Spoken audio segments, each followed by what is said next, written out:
But for humans, it's much different.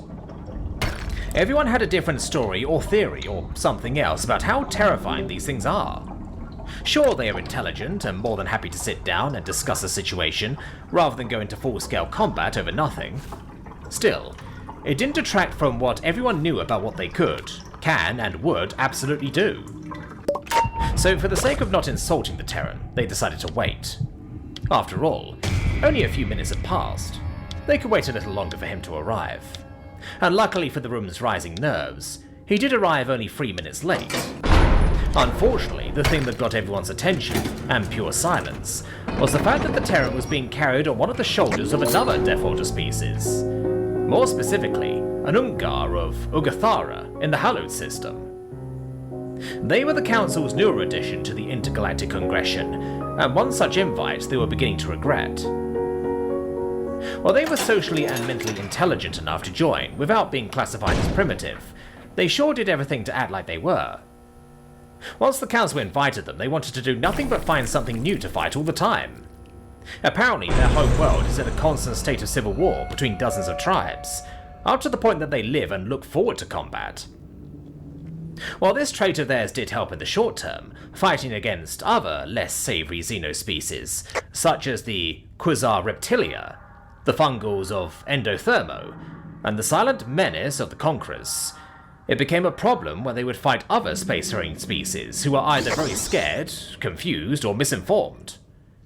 The Council, High Council, and even the Intergalactic Congression wanted to oust them, but also didn't want to risk a war with such a violent-oriented xenospecies. And they had already given them access to their advanced weaponry, so things were dicey as is. They are, how do the Terrans say it? Neanderthals that were given a gun? Whatever a Neanderthal is, the saying fits very well. And here was one now, carrying the other highly unpredictable Death Order on one shoulder like they were friends or something. It could be due to the fact that these two species resembled one another. The Ungar were 8-foot-tall hairy beasts with rippling muscles, clawed hands, large incisors, and disproportionate arms. Dark hair covered every inch of their bodies apart from the hands, feet, and face, with yellow eyes poking out and a mane of fur around the neck and back that made them look even more imposing and large. From the way humans describe themselves as violent monkeys, it would make sense for them to gravitate. Or maybe it's because of what Mitamo heard. According to the humans, they view the Ungar like the mythical Yetis and Sasquatch from Terra Prime. Maybe the Ungar see humans as smaller, pink versions of their babies. Terrans and Ungar had similar lifespans, but the Ungar matured at a faster rate. While Terran children matured around the age of 18 to 20, Ungar children matured around the age of 10 to 12. Whatever the case, what was currently happening was actually happening. This particular Terran and Ungar were just about as different as one could imagine, not only in their biology, but also in their appearances. The Terran, known as Delegate Rick Cromer of Terra Prime, was wearing a white suit with slicked back blonde hair, and every fixing imaginable to make himself as prim and proper as any other delegate. The Ungar, whose name no one knew, was just as dirty and smelly as the rest of his kind, and wearing nothing but a loincloth skirt of different animal pelts. No doubt from his homeworld that he killed with nothing but his bare hands and a sharp rock, and decorated with teeth of various creatures. As the Ungar walked the Terran over to his seat in the small amphitheatre, Rick spoke his apology, saying, "Ladies, gentlemen, those of you who can't or don't classify into those two categories, I am so sorry for my lateness. My wheelchair had accidentally gone through a Gelatorn, which ate some Ricane Mimi berries, and its gelatinous pH quality went all the way up to acidic. Also, my bionic legs are still in repair after they short-circuited and caused me to run through 3 sheets of drywall," he said with a displeased expression, giving off a shiver and a whip of his tongue. "Ugh, I can still taste it." After recomposing himself, Rick told the council, as the Ungar helped him into his assigned seat, "Now then, regarding the issues you've been having over the past several weeks, I'd like to propose that blah blah blah blah blah blah blah." That was as far as Mitamo was able to keep his focus, before his mind wandered into question after question, while staring at the Ungar standing behind the human, trying to mediate between whatever was currently being discussed. The Ungar's yellow eyes were hard and focused as it looked out, never wavering, with long arms crossed over his chest. And from what Matamo's compound eye could see, the many other delegates were also very distracted by the sight. The meeting flew by faster than any other before in the history of Matamo's attendance on the Council or High Council, as the mostly distracted delegates seemingly agreed to all of Rick's proposals. When the meeting ended, with whatever changes were made under their noses or lack of any, the Ungar carefully took Terran upon his shoulder again and began to walk him out. At that moment, Matamo finally snapped out of his stupor and worked up the nerve to confront the two of them, despite every inch of his hive mind telling him not to. Spreading his wings, he quickly flew after the two into the hallway, despite it being considered rude. As he cut them off in his haste, he made the Ungar stop short, causing him to get defensive, as he growled a threat to him. Once he landed, he refolded his wings and quickly said, through the universal translator, clipped like a badge to his fluffy fur collar, "Terra Prime Delegate Rick, may I bother you for a bit of your time?" Rick shook his head, petting the Ungar to calm himself as he replied, "Not at all, Delegate Matamo of Leopard?" Rick tried and failed to pronounce the planet's name. "Leporo is my homeworld. Lepidopteran is what my species is referred to." Matamo helped him. Rick slapped his head and said apologetically, Right, my bad. I'm not good with words. Action has always been my strong suit." "It is quite all right. Not many get it correct the first time around. Even in my native tongue it's pronounced much differently," Matamo assured him. "So, what did you want to ask?" Rick inquired, crossing his hands over his lap. Trying to find the words not to offend either of them, Matamo eventually asked while turning a queasy shade of green, "I was hoping I could ask about the arrangement between you and your friend here." "Well, I'm sure glad someone finally asked," Rick said with an elated tone, after blinking a few times. Shocked, confused, and surprised by this, Matamo asked as his colors flushed from red to yellow, "Your Glade?" I asked. "Yes. I was hoping someone would, so I could clear the air and not get even more weird stares than I get on a daily basis," Rick said with relief, whipping his head back and sighing. "I'm glad I can help, I think," Matamo said in an unsure tone, turning a shade of blue and indigo. "Can we take this somewhere more comfortable? As much as Balazar could hold me on his shoulder all day, and he can too, I'd like not to do that if possible," Rick asked as he petted the Ungar's head again, who smiled proudly at the praise. "Of course, please. After you, Balazar," Matamo offered while stepping out of the way, making Balazar snicker at his timidness and shade of yellow. Balazar then walked over to one of the many open lounging areas on the spacecraft.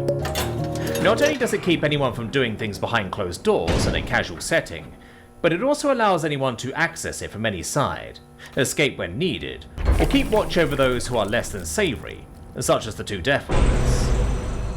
Balazar placed Rick onto one of the automatic physiology-adjusting couches, and adjusted his unmoving legs as Matamo sat in one across from the human. At the same time, Balazar stood behind Rick like a guard dog, constantly watching everyone who passed by, as if they were suspicious. Once they were settled and more comfortable, Matamo began. "So, how did you two come to be so amiable with one another?" "Ah, well, that's quite the story. Well, the footnotes are, he's my son." Rick explained this in short, making Matamo tense up with shock and questions, as his wings nearly popped out. Rick saw this and assured him, calm down. He's not a crossbreed like the Merlin. He's a full-blooded Ungar. I adopted him," Rick further explained. "Adopted?" Matamo questions. "Yes. Do you remember when Terra Prime and Aqualis had that deal made way back when, and we ended up discovering the Conquerors?" Rick asked him. "I do," Matamo answered with a head nod. "Well, that opened a whole rabbit hole of things to come. We saved several planets and other xenospecies from the Conquerors and even fought them a few times, until our game of cat and mouse led us to Ugathara, where we had to give aid.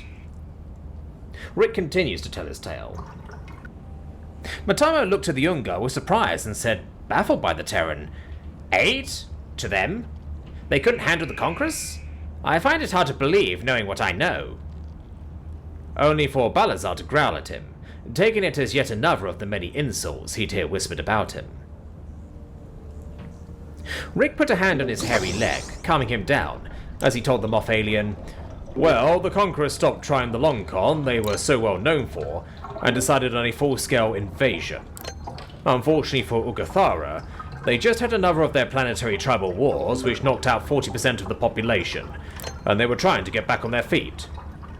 40%? Matamo said in shock, his colour changing to indigo. From there, Rick surmises the rest of his story in a short rant, explaining in full, "Yup, and the Conquerors took full advantage of it. I will spare you the gruesome detail before divulging into a hysterical PTSD crying fit, but during the last leg of the war, my platoon and I had been separated or killed by the Conquerors, with only me left to defend a small camp. That's where I met a baby Balazar and his mother. Long story short, I came to her defense as she was trying to defend her baby. I took a plasma shot to my spine and became crippled. Just before the Conquerors could take me out, I had given Balazar's mother enough time to hide him away. Then she was the one coming to my rescue, tearing apart the last of the Conquerors before my eyes." Rick then paused as he shuddered violently, making Matamo tense up and flare a warning colour of orange. "I'll admit it was the most amazing and horrifying sight I've ever seen. I never knew that any alien could be coloured silver from their skin and blood to their bones and organs. From there I fell into her good graces, and since her husband had died, I decided to act as a father to Balazar, and raised him as if he were my own." Rick finished off. "That's beautiful," Matamo said, while rubbing some of his compound eyes. He realized what he had said and looked over to see Balazar glaring at him, and quickly backtracking and said, "Not the war and you losing your legs part." "It's okay, Matamo. I understand nuances," Rick assured him with a hand wave. "Was that all you wanted to ask?" Rick inquired. "Well, yes, I guess. I just never expected any race, let alone Terrans, to be able to quell the Ungar's thirst for battle," Matamo admitted, while carefully choosing his words. Balazar finally reacted to this and began to grunt at him in his native tongue angrily. The speech of the Ungar wasn't like regal words, but more like hideous grunts, howls, and roars. Also, unfortunately, he couldn't make heads or tails of his speech since the Ungar language had yet to be recorded by the Universal Translator, making Matamo sink into his chair in fear and flash a hue of fearful colours as a way to ward him off, but to no avail. Even everyone around the area and walking through the many interlacing hallways fled in terror at what sounded like an attack about to happen. But before the poor Moff's heart could give out, Rick performed another spectacle, almost equally amazing as coming to a meeting on another Death Warder's shoulder. He began to speak in Ungar's native language. Slapping his son's leg to get his attention, he began to yell back at him with the same grunting sounds. Balazar argued back at him, only for Rick to raise his voice and wave his finger, finally making Balazar back off. Matamo looked on in shock, and could only babble out, "You speak his language?" I picked it up while raising him. Somehow my inability to properly pronounce certain words allows me to speak Ungarian fluently, Rick tells him with a small chuckle, leaving them off to sit there completely gobsmacked. "What were we talking about again?" Rick asked. "How did you quell his passion for battle?" Matamo answered mindlessly. "It's not about quelling," Rick said with a laugh, as Matamo flashed a confused violet. "It's about redirecting. You have to know how to use their aggression for other things, like building or demolition. The Ungar were very useful in warfare, right? You just have to tell them what they can and can't fight." "Speak for yourself," Matamo told him, while rolling a few compound dice and nervously glancing at Balazar. "I know you might think it difficult, what with them being so intimidating, but I can assure you they are willing to compromise on certain things." "If they didn't, they would have wiped themselves out ages ago," Rick assured him, but the Moff still didn't look all too convinced. "If you're still not satisfied, how about you wait with me to meet someone who might change your mind?" Rick offered. Matamo flashed more confused Violet and wondered who he meant. His curiosities as of now had been quelled, and he knew he had to get back to the council to see what they had agreed on. But something in the back of his mind, his own mind and not the hive, told him to stay. After all, he didn't have much work to do that day. Luckily, he didn't have to wait long for this mysterious visitor to arrive, but in his distraction, he didn't notice their arrival since they came from the one blind spot he had on his whole body. "Hello, grandfather." "Hello, father," said a voice from behind him, making Matamo jump and flash warning colors. Matamo jumped off his seat and spun around to see another Ungar, who looked like Balazar, but somewhat younger. Then again, to him, all Ungar looked the same. But this one was so different from Balazar. Sure, he was big, muscular and hairy, but his mane was groomed and braided in several parts. He smelled clean. He was wearing a suit similar to Rick's, but without any shoes. He also stood up straight, with hands behind his back, unlike Balazar, who was slightly hunched over. Seeing the new Ungar, Balazar's expression of irritation and aggression morphed into pure joy as he spoke the Ungar language in a much slower and less growly tone, actually sounding like words and not noise. Even Rick was overjoyed at seeing the other Ungar saying something in the strange language. Balazar moved to the younger Ungar and wrapped him in a hug, while lifting him off his feet.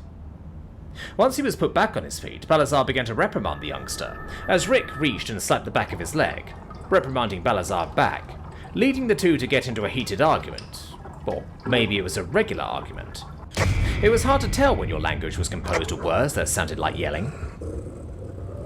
As the two bickered, the younger Ungar stood off to the side next to Matamo, where the moth alien barely looked over to the much more well-groomed and mannered Ungar, when he asked, "I'm sorry, may I have some context, please?" Without looking over and down at him, the youngster translated for him. "My apologies. My grandfather was greeting me, and my father was yelling at me for not using our native language, despite my grandfather going out of his way to do so, knowing full well that humans usually don't, won't, or can't speak our language. And my grandfather was yelling at him to lay off me." "Thank you, Matamo began to say, until he realized he hadn't caught the newcomer's name. The youngster realized this and quickly told him, "Oh, forgive my rudeness. My name is Alador Chroma. You must be Delegate Matamo, representative of the Lepidopteran Trade and Embargo on planet Leporo. It's a pleasure to meet you, and I see you've met a small portion of my family." He said this while doing his people's greeting, which was to clack one's antenna together twice. But since he didn't have any antenna, he put two fingers above his head and tapped them together. Matamo was stunned into silence by being given a greeting from something he considered so feral and almost forgot to greet him back as he babbled out, "I am, and have, and small?" Alador nods and tells him, "Yes, we wanted to bring the whole family to the space station, but with how every other species views us Death Warders, we decided that less is more," he said, while sucking air between his teeth in an uncomfortable manner. "How many members of your family do you have?" Matamo asks in morbid curiosity, despite every part of his hive mind telling him not to. "Would you like the long or short version?" Alador offered. "Short," Matamo answered, already feeling regret as his face turned yellow and green. "My father has 3 mates, and between them they have around 3 to 7 children. So right now I have around 17 siblings," Alador explained in short, as Matamo's jaw nearly dropped. Seeing his shock, Alador explained further. "Ungar males take as many females as they can and have as many children as they can produce. I am the oldest and currently the only one engaged." "Ungar partake in the act of marriage?" Matamo asked in confusion, thinking that the biggest and strongest in the tribe got the first pick of the women. Alador gave a slight chuckle and he said, "Only I do. I was partly raised on Earth with Earth standards and customs. Oops, I meant Terra Prime." Matamo looked him up and down a few times with his compound eyes and said softly, "That explains you." "It is my future intention to become a delegate for the Ungar, like my grandfather is for Terra Prime. In fact, I hope to become a member of the High Council someday. Alador admitted to the Moth, as his eyes began to glitter with excitement. Today had truly been a surprising day indeed. Firstly, two Death Warders are not only working together, but acting as a family. And now one of the more feral Death Warders is actually very well put together and wants to act as a representative of their planet, but also strives for a seat on the High Council of all things. If he hadn't been given this information in small doses, he probably would have fainted by now. But seeing the true desire in those yellow eyes that he once thought only held contempt and savage brutality, Matamo couldn't help but smile. Play your cards right and you may just get a seat, but from what I see you already have the makings of a member, Matamo assured the youngster with a wink, though it couldn't be seen. Alador smiled with all his teeth and nearly pounced on the Moth, as he grabbed two of his forearms and shook them rapidly enough to shake his whole body off the ground, practically yelling in excitement. Thank you for your kind words, delicate Matamo. Only to realize what he was doing, and gently let him down. After nearly being shaken to death and almost losing his two favorite arms, Matamo managed to get a hold of himself. He coughed up his fear and said, You're most welcome, future delegate Alador. After getting all his compound eyes refocused from the shaking, Matamo inquired, If you don't mind, could I pick your brain? Of course, Alador agreed. Your father, Balazar, does he... Matamo began to ask until Alador figured out his question and cut him off. My father used to have a lot of siblings, but they all died, whether in the tribal war or from the Conquest invasion. He was the last child my grandmother ever had or could have, he said. I'm sorry. Matamo prompted further. Did my grandfather already tell you of how they met? Alador asked, as Matamo nodded. Well, my grandmother wasn't too lucky, you see. She got shot several times, and a few hit her reproductive organs, so she was unable to bear children. Something that is looked down upon in my culture. My grandfather basically took her and my father back to Terra Prime with him to keep her from being shunned. Then, when my father was old enough, he went back to Ugathara to stake his claim and some mates. It's kind of what we do, he said with a casual shrug. Then how did you... Matamo began to ask while motioning to Alador. I was raised partially on Ugathara and Terra Prime. You can see which part of my upbringing I took more to. Alador once again cut him off in explanation. I see, Matamo said, thinking. Only for another question to come to mind as he inquired, And your grandfather and grandmother never... Alador made an amused face as he laughed. Oh no, never. Their love is strictly platonic. Besides, my grandmother is 30 years his senior. Matamo considered all this new information, allowing it to seep into the hive mind before asking in a more careful tone. I'm sorry if it's rude, but I heard that your species eat babies. That isn't true, is it? We do, but not in the way you think. If a baby dies, whether at birth or before reaching the first year of life, our people's customs dictate that we eat them so that their unused strength can be given to the rest of the tribe.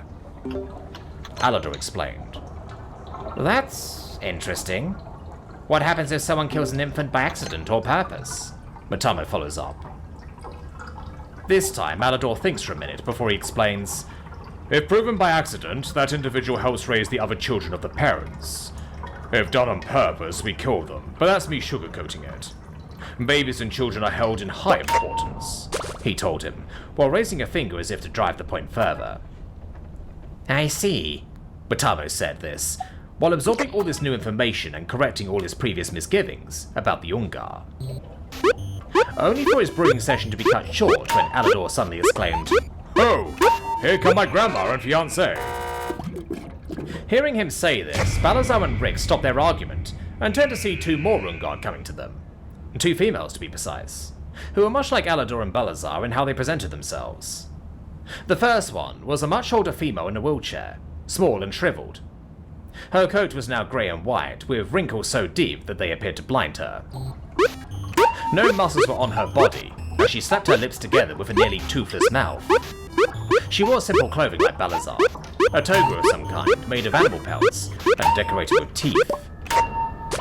The other female was younger, still strong and full of colour and youth, as she pushed the older female's wheelchair. She was well groomed and smelled nice, like Alador. She even wore a Terran female football wear suit and pencil skirt with no shoes. Even more surprising was the lipstick on her lips, being the only makeup to decorate her face. This was a surprise since Ungar only wore war paint and wore it when they really wanted to fight. As they approached, Balazar came up and hugged the younger female with just as much strength as he had given his son, before going to the older female and leaning down to hug and let her kiss him. She even used her hands to feel his face, showing she was either blind or couldn't see very well. The younger female came up to Alador, and the two shared a short but romantic kiss. From there, Alador went to the older female and let her kiss him and feel his face. As this went down, they were all using the Ungar language to speak to one another. Eventually, Rick got sick of being left out and yelled for the rest to come closer. When they did, Rick leaned up to hug the younger female as she leaned down. Upon hearing his voice, the older female, who was very slow and repressed, became much more lively as she reached out her arms to find him. Rick took her hands in his and began to speak, what Matamo assumed were sweet nothings, making the older female smile and laugh. As the human and old Ungar spoke to one another, Matamo's curiosity got the better of him, and he inquired of Alador, "Can I ask what your grandfather and mother are saying?" "My grandfather is complimenting my grandmother, telling her how good she looks, and so forth. My grandmother is acting all giddy over the compliments." Alador translates for him, as the old Ungar begins to laugh and giggle like a schoolgirl. "My grandfather is now asking her how the trip was and how she's doing on the space station, and my grandmother is going over a list of complaints. The food, the ride, the overuse of AC, and the noise from other passengers. She also says that even though her body hurts a lot less in the reduced gravity of the station, she knows it's going to bite her back when she gets to the gravity she's used to," he translates, as she watches the older female's expression become much more displeased. Only to watch Rick pull a phone from his pocket, dial a number and speak in Ungar to the person on the other end. Where Alador told him, "And my grandfather is calling one of my mothers to get some painkillers ready for her." As Matamo watched this whole exchange, he couldn't help but stare at the elderly female. Despite once being a member of a race of mighty beasts, she was now a shell of her former self. Weak, blind, toothless, and completely unable to walk or eat without assistance. At least Rick was still young for his species and could still do many things with a bit more effort involved. But why keep her alive? What purpose did she serve? "I don't see why they don't get rid of the elderly one. My people's only use for the old is to feed the grubs," Matamo said without thinking, his translator picking up and spitting him out without hesitation. All the chatter stopped as all eyes fell on him, and he said in fear, "Did I say that out loud?" Unfortunately, it was Balazar who acted first and most aggressively, roaring at him in his native language. If he didn't give the Ungar a good reason to tear him apart, he gave it to him now. He could try to fly away, but he knew that with the reduced gravity of the space station to conform to the homeworld of over 100 different species, Balazar was much faster, and nowhere was high enough for him to really get far enough out of reach. No weapon on the station could harm him either. An Ungar was once used as a test dummy for new weapon development. By the end, they found that everything bounced off their skin. Matamo knew he was done, so he closed his eyes and waited for a hopefully quick end. Luckily, he never got to feel the cold sting of death, as Alador, his fiancée and Rick came to his rescue to hold him back. This task was far easier said than done. Even with added weight on his shoulders and 2 fully grown Ungar, Balazar still pushed with so much strength that it looked like light work for him. Luckily, Rick, who grabbed his son's fur and crawled up his back before slumping himself over his shoulder, grabbed his ear and began to yell something into it. This got Balazar's attention, and he stopped his pursuit of the moth. As he argued with his father again, Balazar walked off to argue with his father elsewhere, only looking back to growl at Matamo, who fell to the ground while clutching his chest. Seeing the crisis averted, Alador sighed in relief, before turning to the moth and telling him in a firm, warning tone, "Delegate Matamo, in the future I urge you not to speak ill of the elderly. Next time my grandfather will not be there to save you." My apologies," Matamo apologized while swallowing his heart back into his chest. After calming down a bit, Matamo eventually asked Alador, "What did your grandfather say to your father, convincing him not to tear me to shreds?" "Well, that's one of the things he screamed at doing to you. But he basically, and I'm preferencing here while omitting a lot of foul words, told him not to bother fighting someone so weak, as it would bring shame to his tribe and that you were nothing but an uncultured idiot," Alador told him. "I would fervently disagree with that, but I know I'm in no place to do so," Matamo said, as Alador gave him an, "you think?" expression. Alador sighed while brushing his suit off and then told them off. "I understand you and many other species see the elderly as useless, but like our children, the elderly are held in the highest regard of our tribes, and hold the highest post of our hierarchy, acting as tribal leaders, shamans, soothsayers, and generals. Beware of the old man in a profession where men die young, as the old Terran adage goes." Seeing that Balazar's previous anger had settled, and he was now comforting his aged mother, Matamo said, "I apologize. I forgot myself for a moment. I swear these translators can pick up on what I think." "Doesn't your species communicate mostly through telepathic speech?" Alador asked. Matamo realized this and could only say, "Shoot." "Alador, come here, boy. I still haven't gotten my hug from you," Rick suddenly called over his grandson, who sighed like an exasperated teenager as he begrudgingly walked over to his grandfather, pulled him off his father's body, and wrapped him in a hug. From there, he placed his grandfather back on the couch, where the human asked, "Now, how are things between you and Malika?" Malika rolled her eyes in the background, and Alador resisted the urge to moan in complaint. He told him, "They're fine. We're engaged. And please don't ask us for children at this point." Rick looked insulted by his words and complained back. "Is it too much for a grandfather to want to see his great-grandchildren? Your father's second wife was pregnant with her third baby when he was your age. Come on, while I'm young." "You're only 49. Calm down. You're old, but not that old," Alador sassed his grandfather. "Well, at least do it for your grandmother. She only has 10% vision left in her good eye. I wanted to see the silhouette of her great-grandchild at least," Rick argued back, as Alador slapped his face in frustration. Malika stepped in this time between the two, and assured the human, "It'll happen soon, Ubar. And besides, she is still in good health." I.e., Ubar. Ungar word of high respect for an older individual or family member. "God, I hope you're right," Rick said with a stressed tone, while blowing air from between his lips.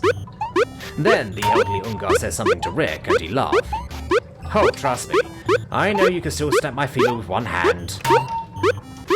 This made both of them laugh, leading Matamo to look on in concern and confusion. But before anything else could happen at that moment, a service droid hovered in the lounging area. It looked like someone put a robot head on metal spider legs, with one red eye, and completely made of chrome steel. In its spider-like legs, it held what looked like mechanical legs or a metal frame of legs, with wire-thin parts and many with clip-on straps. Its single red glass eye looked around the area and asked, "Representative Rick Cromer of Terra Prime." "Oh, that's me," Rick called out, as the robot floated to his eye level. "Your bionic legs have been recalibrated to full standards. On behalf of the Orsian Replacement Limb Company, we are sorry for the error and harm to your person. Your total credits due have been wiped for this mistake," the robot told him, while handing off the bionic legs. With that, the robot left, and Rick excitedly began to shimmy himself into the legs. With a bit of help from his son, he managed to get them on, and have all the straps tightened down. From there, he lifted his shirt, and revealed what looked like a small electrical port on the small part of his back. Taking the plug from the mechanical legs, he hooked it into the port, and the legs began to glow with a soft white light. Rick made a strange noise as everything connected, and he complained, "Oh, I'll never get used to that feeling." Once everything was set, Rick took his son's hand and lifted him onto his feet, where he stood up on them, lifted each leg, stretched them out, and said with relief, "Ah, much better." After walking around a bit, Rick turned to the moth alien and told him, Well, Delegate Matamo, it's been an experience. Have a nice day, and sorry about my son's outburst. He tends to get overprotective. I'm also sorry for my rude remark. I'll try to remember myself in the future. I hope to see you at the next meeting. Hopefully the Gelatorn will remove Rinke Mimi berries from their diet. Matamo jokingly replied, making Rick burst out laughing, as he and his family went off to some other part of the space station. Matamo watched them until they almost disappeared from sight. From here, he had no idea what to do, as his mind raced with so many thoughts. He could go back to the meeting hall and discuss what they had all agreed on, or he could tell the High Council of his findings. Or he could connect to the hive mind of his homeworld and relay all this new information he had just learned. But for right now, the only thing he knew for sure was that the universe was a wide and strange place with many strange species, and even more strange sights and events. He always thought that through his hive mind, from countless generations of individuals like him, he would always know what was what and accept it as fact. But he supposed that even so many minds could be wrong about times. The only problem was never learning from change and accepting they were wrong. And today, Matamo was wrong about many things. Maybe Death Worlders aren't so bad after all. Just before he left, Rick quickly turned back and called out, "Oh, and if you think my relationship with the Ungar is crazy, you should see the other guy with the Quasar insectoid." Hearing this, Matamo froze up and could only mutter out before passing out on the floor. Insectoid?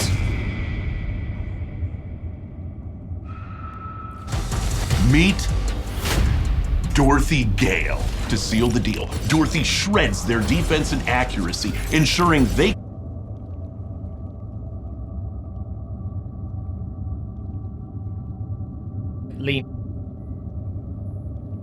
In all his time on the High Council of the Intergalactic Congression, acting as a representative of the Lepidopteran Trade and Embargo on planet Leporo in the Paramark system, Representative Matamo had seen many things. As every other day since his first, Talc MM1109-482 began his endless task of breaking and reducing rocks in the deep tunnels of the asteroid, moon or planet he had been assigned to. Being born for this very purpose, he was good at it, excelled. It was everything he had ever wished to accomplish. Clink, clink, tick tick tick, tick tick tick, clink, clink, tick tick tick, tick tick tick.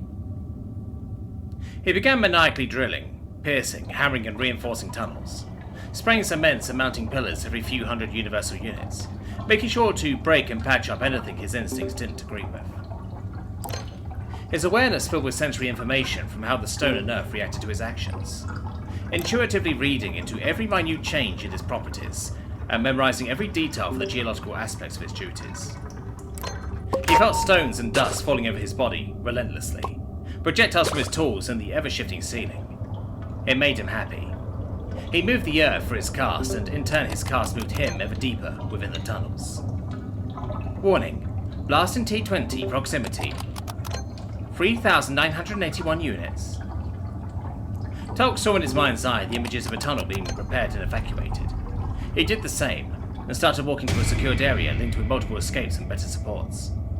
He had prepared the safe zone for this exact purpose. He was always ready. Warning. Blast in T-3. 2. He felt the passageway echo as a sparking cloud dust saturated the air inside the enclosed space. He was delighted. A new tunnel for him to work in had just been created. Then suddenly, white sparks erupted in the air. Oh, he thought. It's magnesium dust and oxygen. No! Bracing himself instinctively, the pile drivers on his legs and arms shot large metal rods to secure him in place, as resin started to spray from every nozzle in a panic. He felt the pressure for a moment longer before collapsing, taken by a white flash of blinding light and then darkness. Warning. MM1109-482 from Sector D038, Unit MP0112. Magnesium flash flare and cave-in detected. Enclosed atmosphere. Connection to unit compromised. He started to feel his new form take shape into his senses. The strangeness of it making him doubt he was a miner. He looked around and his eyes fell on his supervisor, holding what looked like a work assignment transfer device. Excavator unit, but I am a miner, Talk said in protest. MM1109-482, you are to evacuate your previous unit before resuming reinforcing Sector DO38, his supervisor retorted. He had been tasked to do something he was not born to do. This was punishment for being complacent and managing to trap his mining unit under a tunnel he was supposed to reinforce. He had failed for the first time. Every nerve ached. This thing wasn't meant for him to operate. It felt as though he had been stripped of his appendages. His muscle memory did not work here. It only served to anger him as he spent the rest of his shift awkwardly resisting his trained instincts to move limbs he didn't have anymore.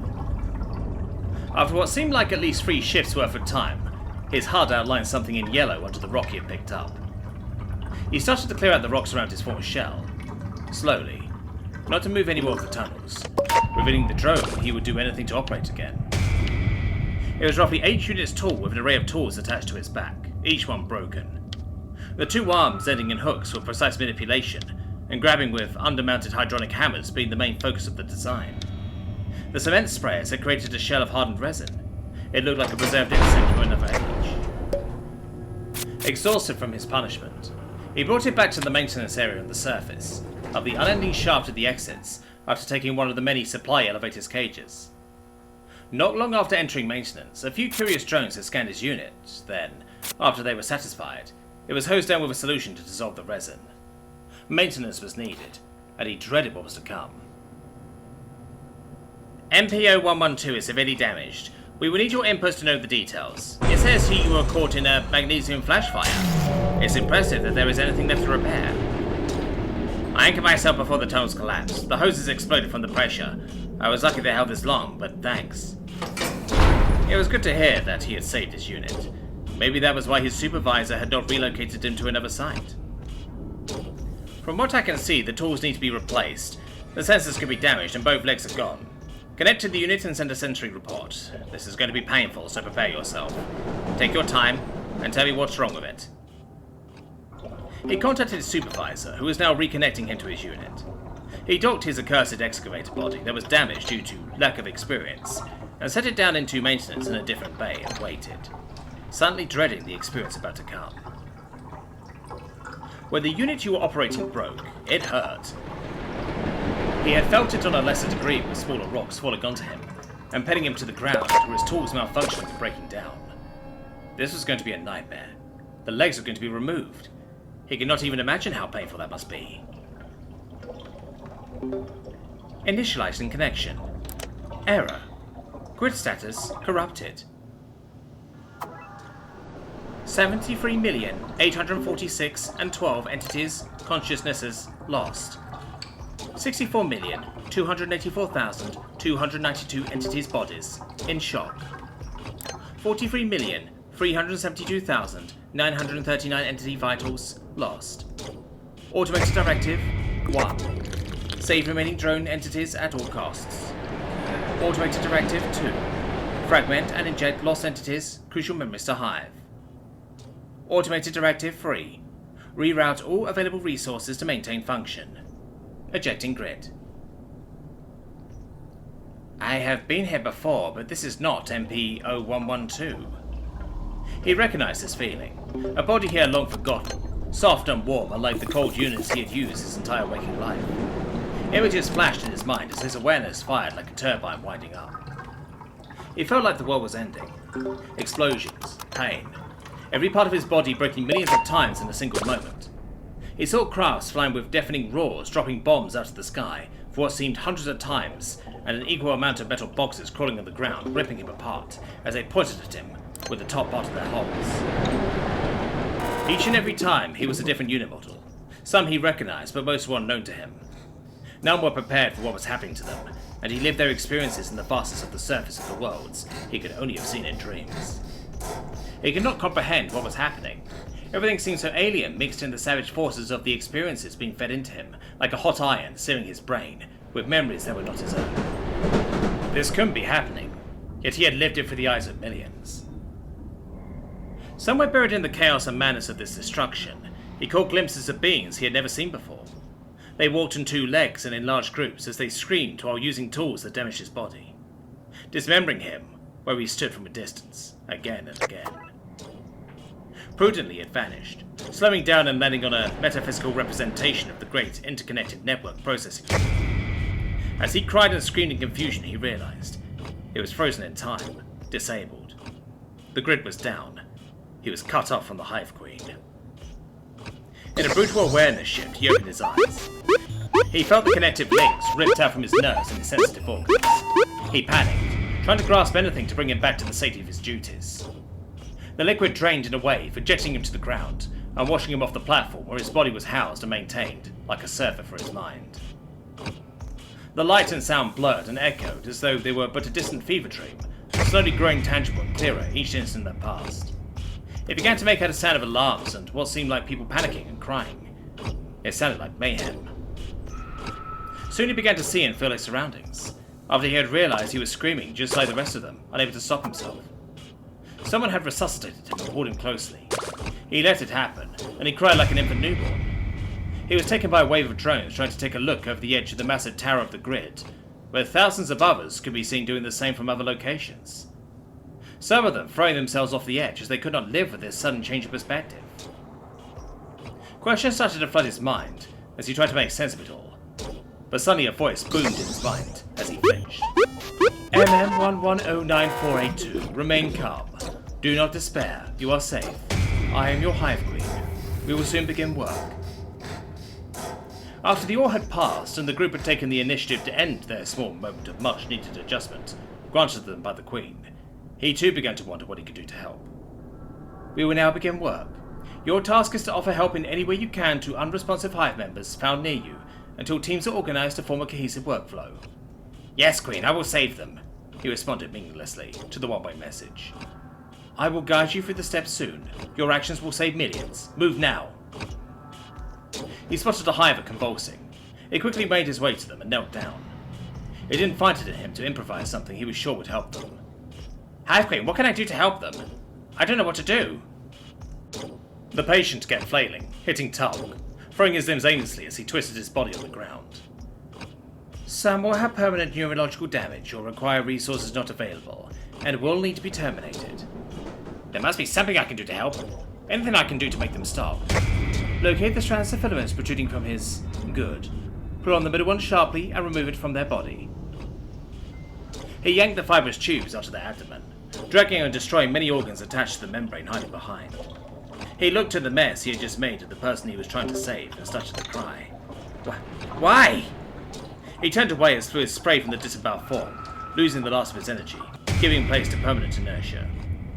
Do not despair, MM11094882.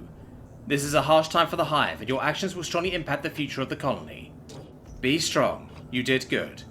Continue to the next person nearest to you. Someone was looking from behind Tug with shock and disapproval. As Tug turned to look away, they locked eyes in confusion. A hint of understanding passed between them, as they both were lost for words. All I could. I didn't... Tug tried to justify as he recognized the flinching that happened when the Hive Queen communicated through their minds. Their eyes became soft, showing a sorry expression, or Tug took the hint and moved to the next victim's mercy. After a few more rescues, his distress grew as incomprehensible emotions filled his being, like a chaotic force. He kept performing the procedure his queen had taught him 20, 60, 100 times he didn't know anymore. He kept moving from person to person, killing them with ever-growing regret and disgust piling inside of him. He took a moment to steady himself after a particularly distressing performance. He had failed to terminate a person with dignity. Their eyes showed fear and begged for his help. Tulk hesitated, failing to end it in one swift motion. The patient changed their tone to a plea for mercy and death as the butchered half-finished mess of organs pulsated in his manipulated appendages. He ripped it out, screaming in a horrid panic, regurgitating his digestive fluids and spraying everywhere, onto and into...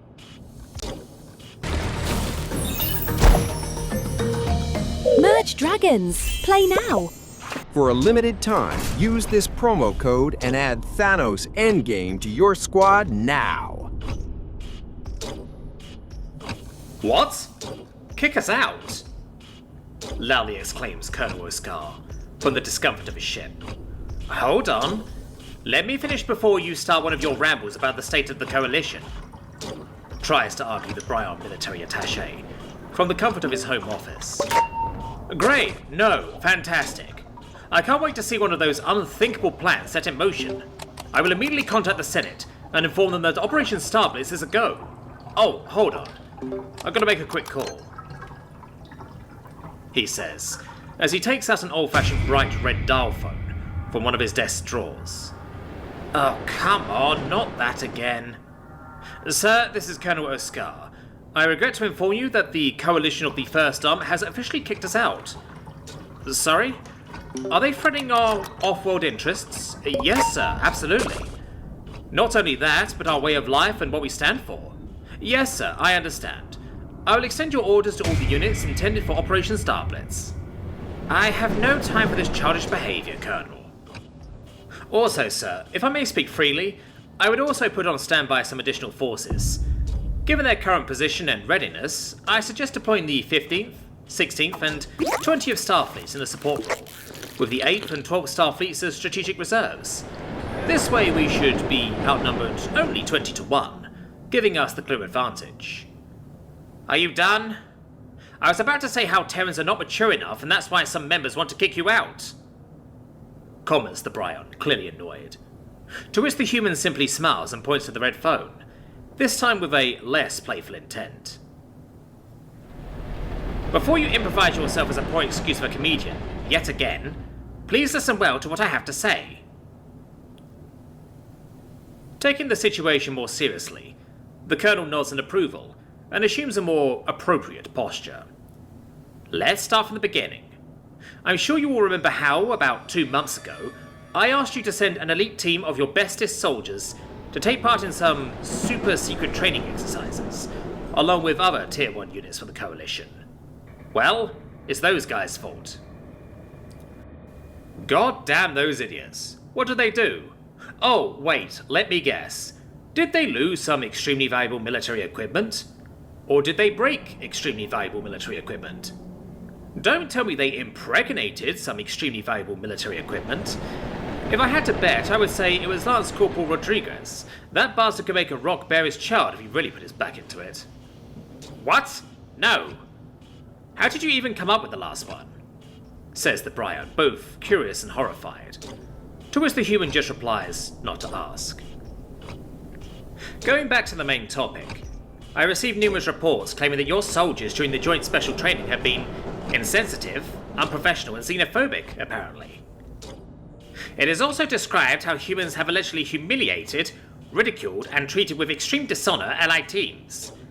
This is why a couple of military representatives use this accident as an excuse to kick you out, while others expect severe punishments to the individuals involved. So they just behaved and started calling names? You guys are being too soft. Take these complaints to the Sergeant Major of the Army or whatever. I'm ending the call. Oh, come on. Can't you stop being a child for 1 minute? The whole reason why I'm even talking to you is because after reading the reports, I'm sure there has been a great misunderstanding.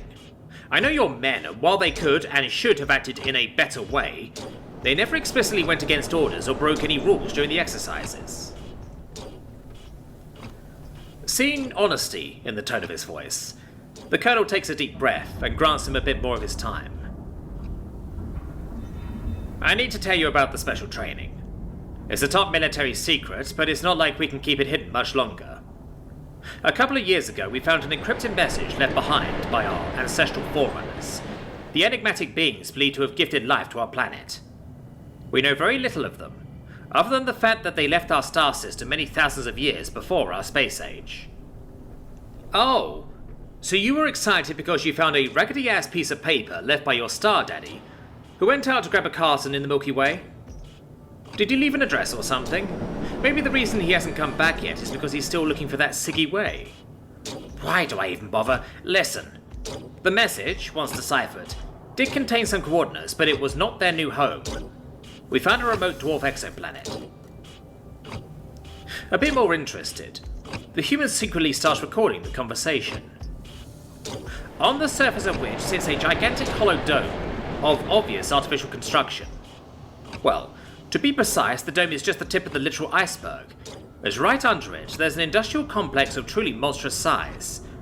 from factories producing nanomachines and drones to cold fusion reactors and gravity generators. Everything is controlled and operated by an equally impressive hypercomputer of near limitless computational power. Now we are talking. Wait until you hear what it can do. Thanks to the computer, we can change and manipulate almost everything that lies under the dome, which in itself is quite massive, with a diameter of 100 kilometers and a height of 10. The interior is plated by extremely advanced crystal-infused alloys of unknown origin that can create images or background light sources by tuning on in certain patterns. Basically fancy LEDs. The hypercomputer can directly affect gravity, though means as of yet unknown, on a macroscopic level as well. It can also control the swarms of nanomachines and utility drones to perform numerous tasks, such as maintenance and repairs. But more interestingly, the microscopic robots can heal damaged biological tissues and revive any individual from any species, short of catastrophic nerve damage. These can even bond together and assume any form, colour and density, and when programmed accordingly, they act as single entities to mimic anything that moves. With a bit of time, one can even terraform the surface, the atmosphere and set weather patterns, giving us near endless possibilities. Impressive, very nice. But I guess you are not using this oasis of life for what was originally intended, right? Says the Colonel, having already understood what the alien is about to say. Yes. As you might imagine, we are currently using it to perform combat tests, to push our soldiers to their very limits, while maintaining the highest level of safety and realism. 24 teams, all from different coalition species, went through several exercises and simulated operations, mostly against drones mimicking potential enemies. I get the gist of it. What did my men do? Taking a pause, the Brian pulls out a tablet and briefly reads the reports. Having gone through the most important ones, he puts it aside and continues. Your soldiers performed well. Too well. They were so efficient and effective in their work that they often ended up with top scores. Some of the more prideful species weren't really happy, as your men completed many assignments in record times while apparently not breaking a sweat.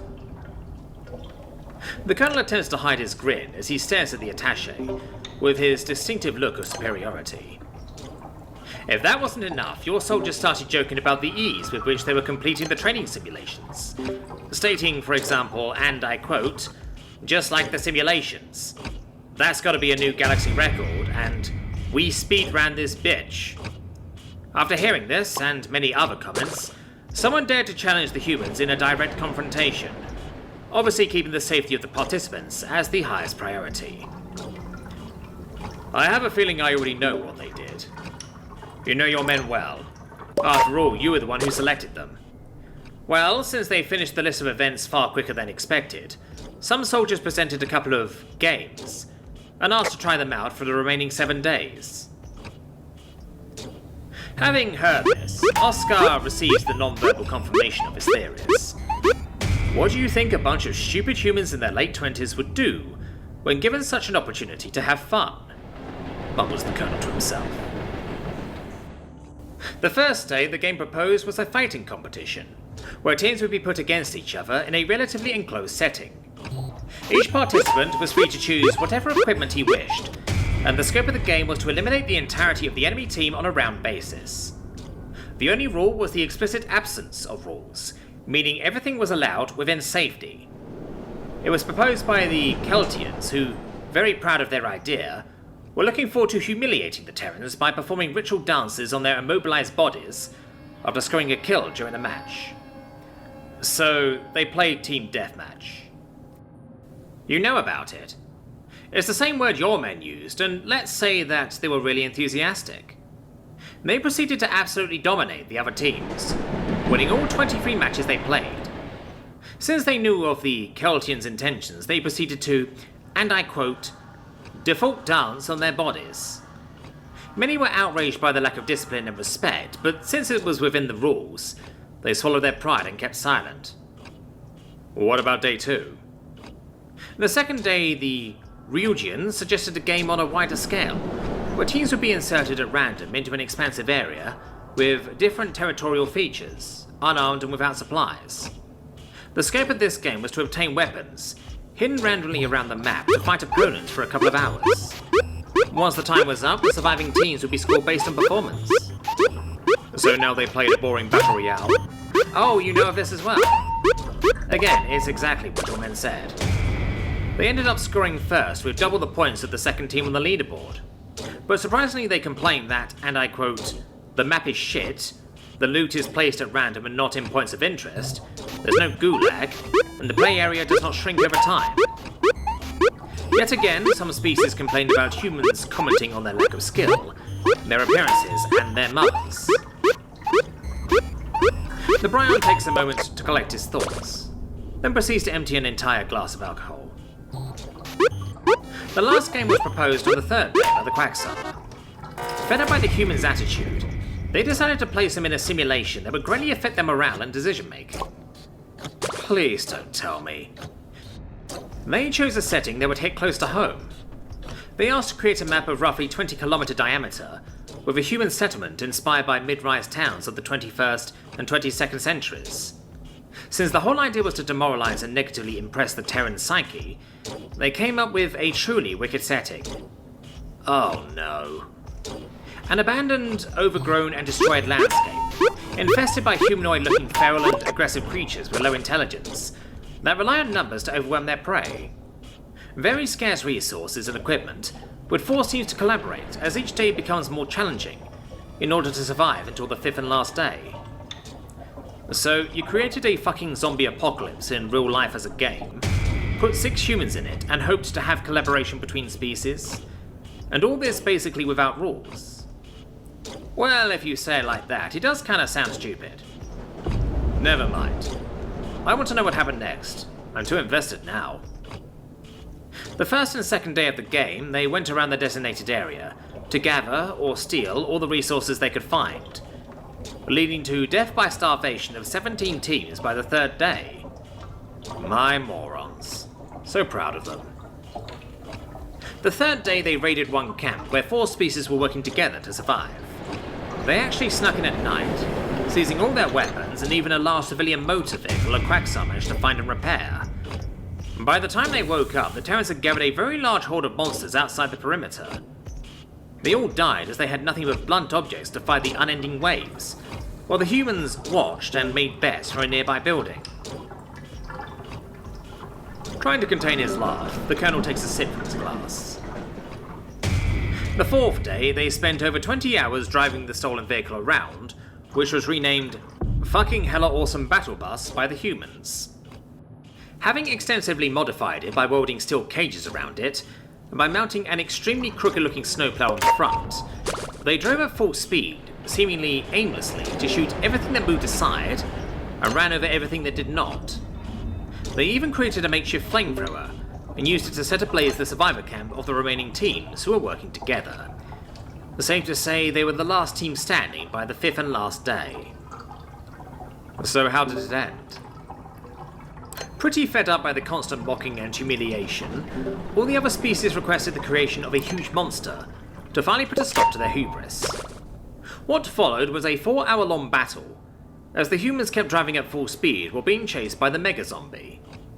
They eventually ran out of fuel and were all eliminated, but said they had no regrets and would do it all over again, including the part where they set on fire 20 of their allies. Technically, they never broke any rules, as they always acted within the set safety limits, but it's easy to see where the misunderstanding comes from. Well, to be fair, there's no misunderstanding. They simply got their asses handed to them, and that's why they are bitching. I will have a talk with my men and take appropriate measures. Very well. I, on the other hand, will try my best to mediate the situation. While I don't think there's any real possibility of you being kicked out, it's best if you prepare an official apology.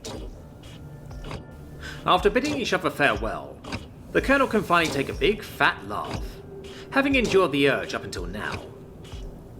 He then takes the red phone and starts dialing, one number after the other. Sir, I think our Brian friends have a new, very interesting toy. I will send you all the documentation as soon as I get a hold of it. No, sir, I would never. I instead propose a strategic transfer of equipment to alternate location. Don't worry, sir. I'm sure our weird friends from the SOF will find a way to move a planet. It can't be that difficult.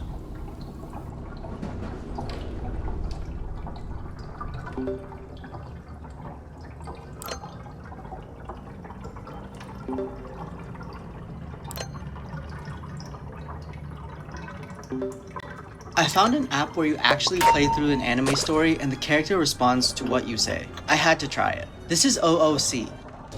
When most species make it to the wider galactic stage beyond their home system, it tends to be with one or two mindsets. Be it overt or underlying idea, benevolent or malevolent, excited or anxious, it always boils down to one of two thoughts. We're completely prepared for this. That's the first thing most people think. Here we are, undoubtedly the most developed, civilized, and enlightened species to emerge from the cosmos' chaos, having survived everything the universe could throw at us.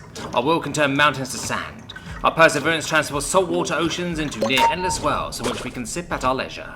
Our brilliant minds enabled us to escape our homeworld, expand to every other celestial body near us, and travel faster than the speed of light.